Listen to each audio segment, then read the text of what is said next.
blocked by junior Stanislas. And then in a shoulder-to-shoulder challenge, Graben beats Willian and then surrenders the ball to Matic. And Matic strides forward towards the edge of the Bournemouth area. Squares it inside the box, and Charlie Daniels is stationed there by the penalty spot to guide it clear for the Cherries of Bournemouth. Dan Gosling, once of Everton, now Andrew Sermon, who used to players trade along the coast at Southampton. On halfway, it's Stanislas. Stanislas back to Graben, who's playing in a withdrawn role behind Josh King.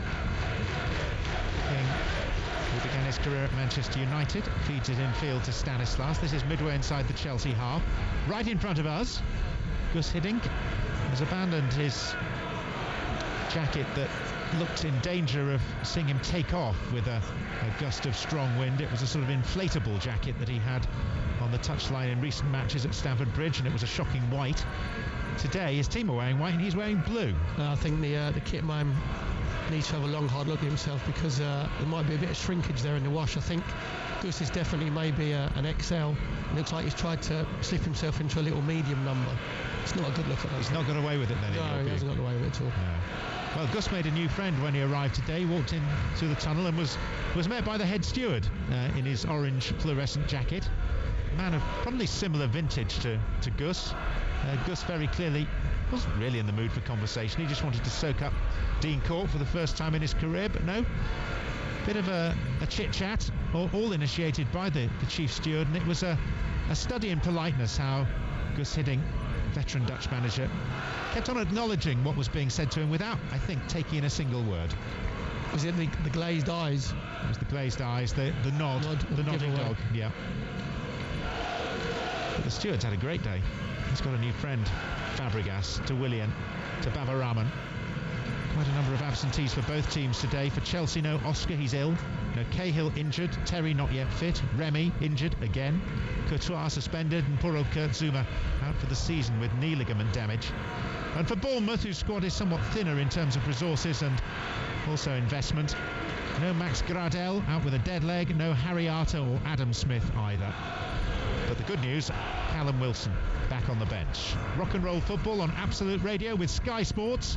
Don't miss a huge Super Sunday tomorrow with Sunderland against Arsenal, followed by Leicester the leaders at home to Swansea. Both those games are available live only on Sky. Here, Bournemouth 0, Chelsea 1, and we're enjoying a very pleasant afternoon, Terry, are we not? Very nice down here by the seaside. All the Bournemouth staff and the people down in the media centre and the car park, very, very welcoming. And I actually got in the car park with no hassle whatsoever.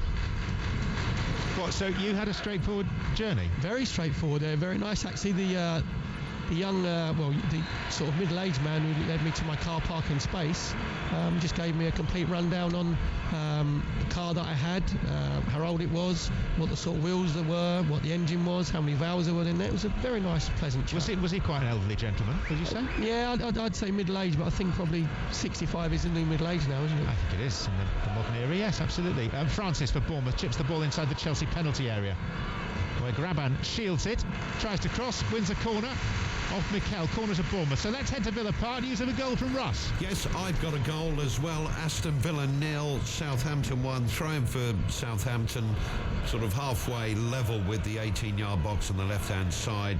Ryan Bertrand got it. Lovely cross. No marking at all from the Villa defenders. Shane Long, he was there, unmarked. Header to the left of Brad Guzan.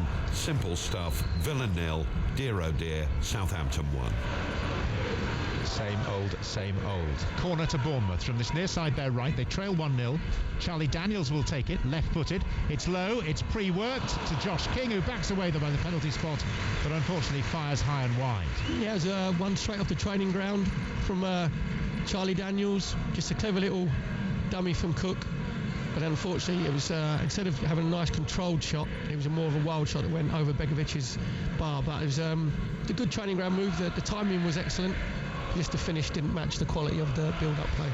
It's funny you should mention the car park. I actually knew you were here already ahead of me when I parked my car, because I guided my Hyundai perfectly into the allocated space.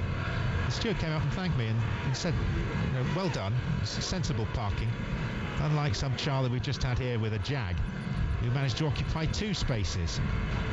That wasn't it. So there was a hint that you hear already. And then the fellow went on to say, God, it was noisy. And it smelt as well.